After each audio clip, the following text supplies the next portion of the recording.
For today's weekly market commentary, I really just want to focus on two key indicators that are signaling, right, or rather poised to signal that we may have hit peak bearishness across US capital markets, right? And bearishness in this case indicating the notion of pessimism in the equity markets. And the first point I want to start off with, right, this was the latest data from the Bank of America survey of fund managers, revealed that retail investors, as of the latest month end, have accumulated the lowest number, rather the least percentage of equity market participation since October of 2008. Now, this is extremely significant because from a contrarian standpoint, when retail investors in mass tend to exit equity market participation at such a precipitous level, it does provide a true contrarian indicator for that forthcoming potential upside of equity markets. In looking at the last time we were at these levels, right, being October of 2008, in the midst of the worst financial crisis since the Great Depression, broader equity markets went to gain about 10 to 11% in less than 11 months from that point forward. Now, none of that is to suggest that downside volatility did not ramp up in the very short term. But the key is that that upside did ensue with the missed opportunity for most retail investors. So equity market participation in this case does signal to us peak bearishness may very well be among us as it relates to investors accepting that kind of equity market participation. And I want to stress the fact that most investors in that time frame, back in 08-09, missed the notable upside, the significant period of upside in equity markets before they re-entered, which caused them to go into the recession on a slightly more aggressive undertone and come out of the recession on a more moderate basis. That can often skew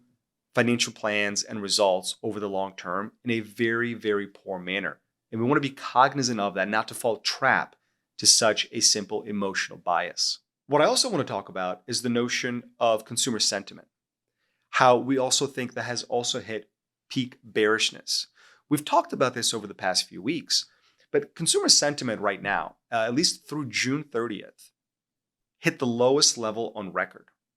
which is extremely bizarre if we consider the fact that we have one of the most robust labor markets in US history, which means if this recession that we may be in right now or about to arise, as we referenced to last week, this getting back to trend recession, this would be the first of its kind with such a robust labor market. First of its kind in US history. So assuming we are in one, we would make a very strong, compelling argument, objectively and data-driven, that it would be a very mild, technical-based recession. But consumer sentiment data, just in general, and our research that we released a couple of weeks ago, did indicate that the probability of upside over the next 12 months relative to previous troughs in consumer sentiment data has yielded tremendous benefit for those investors not exiting or increasing equity market participation. It's really critical to point that out because we are sitting in one of the best macro environments for debt service levels on the part of consumers, ability to get a job or a better job,